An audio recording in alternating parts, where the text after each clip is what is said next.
গরমের তাপে শরীর ঝলসে যাচ্ছে, ঘামে সারা শরীর ভিজে গেছে, কিন্তু পানি খাওয়ার কথা মনেই পড়ছে না। এই অবহেলা আপনার শরীরকে কী ভয়ানক ক্ষতির দিকে ঠেলে দিচ্ছে তা কি জানেন?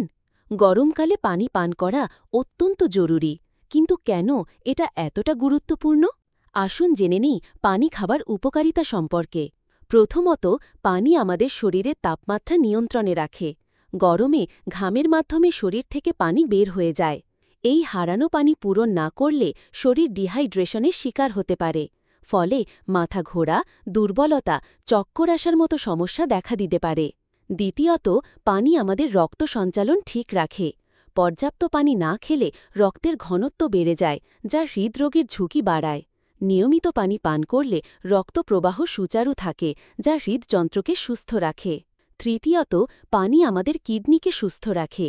কিডনি শরীর থেকে বর্জ্য পদার্থ বের করে দেয়।